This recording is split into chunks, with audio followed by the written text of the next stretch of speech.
जल्द ही विदेशी व्यापार रुपए में होगा। बहुत सारे देश भारत के साथ बायलैटरल ट्रेड करना चाहते हैं, ये कहना है इंडियन बैंक्स एसोसिएशन के चीफ एग्जीक्यूटिव सुनील मेहता का।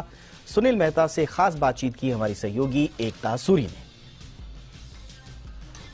जी बिजनेस पर इस समय मेरे साथ है मिस्टर सुनील मेहता, जो कि है चीफ एग्जीक्यूटिव आईबीए के। सभी जी बिजनेस पर हमारे चैनल पर आपका स्वागत है। Thank you.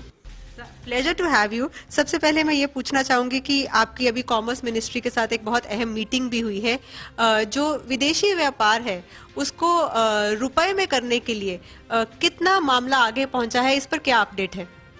देखिए, अभी जो जियोपॉलिटिकल सिचुएशन है जिसके अंदर रशिया और यूक्रेन के बीच में वॉर हो रहा है, तो पूरे वर्ल्ड के अंदर अभी बायलैटरल ट्रेड को एनकरेज किया जा रहा है। बहुत सारे और देशों ने भी पहल करी है कि इंडिया के साथ हम बायलैटरल ट्रेड शुरू करें और रुपये में करें।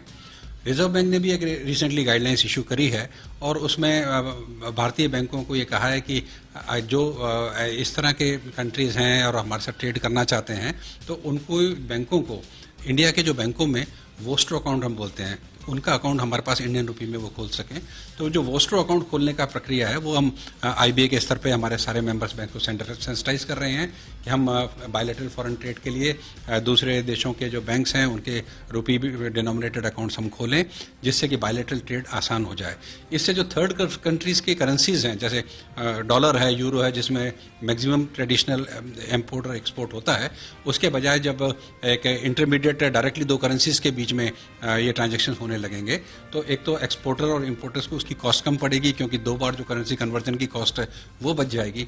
और दूसरा, हमारे यहाँ जो बैलेंस ऑफ पेमेंट पोजीशन है उसमें भी बेटर होगा, क्योंकि हमारे जो लोकल डोमेस्टिक मैन्युफैक्चरर्स हैं, क्योंकि इंडिया अब थर्ड लार्जेस्ट इकोनॉमी बन चुका है, तो जो हमारे बहुत सारे मैन्युफैक्चरर्स हैं उनको ऐसे बहुत सारे कंट्रीज में एसेस मिल जाएगी जहाँ पहले उनके पास एसेस नहीं थी। सर, जैसा कि मेरी आपसे पहले बात हो रही थी कि एक्सपोर्ट इम्पोर्ट जो है वो ज्यादातर मॉडल जो है वो B2B के लिए बना है, B2C फ्रेंडली वो मॉडल हो, जिससे कि एक छोटे शहर में बैठे एक छोटे आर्टिसन को भी फायदा हो। उसके बारे में बताएं कि कहां तक अपडेट है, क्या उसमें अपडेट है और कहां तक प्रोसेस जो है वो इम्प्लीमेंट हो चुका है?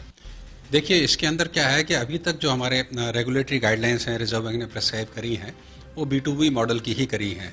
और अब कॉमर्स मिनिस्ट्री ने भी पहल करी है और इसके बारे में जितने ई कॉमर्स प्लेयर्स हैं उनके साथ बैंकिंग सिस्टम की और आईबीए जिसमें उनका प्रतिनिधित्व करता है, हमारी चर्चा हो रही है कि कैसे हम इंडिविजुअल ई कॉमर्स प्लेयर्स को भी जो एक्सपोर्ट के बेनिफिट्स हैं वो दे पाएँ।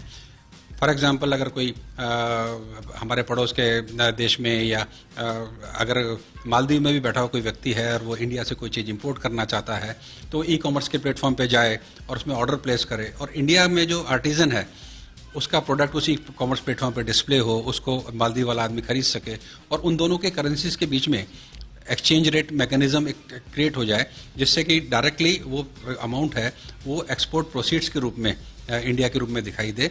तो जिससे जो स्मॉल आर्टिजन काम कर रहा है उसको भी एक एक्सपोर्टर करने का बेनिफिट मिलेगा, उसको एक बड़ा मार्केट मिलेगा, और जो ई कॉमर्स प्लेटफॉर्म है उनको भी एडवांटेज मिलेगा। जब उनको एक्सपोर्ट इंसेंटिव मिलेगा तो उनकी प्राइसिंग भी कम होगी और हमारे यहाँ जो प्रोडक्ट हैं वो कॉम्पिटिटिव भी हो जाएंगे। तो ये विन विन सिचुएशन है ई कॉमर्स प्लेयर्स के लिए, इंडिया के बिजनेसमैन के लिए, और हमारे करेंसी में एक्सपोर्ट्स इंडियन करेंसी को पूरे वर्ल्ड में पॉपुलराइज करने के लिए।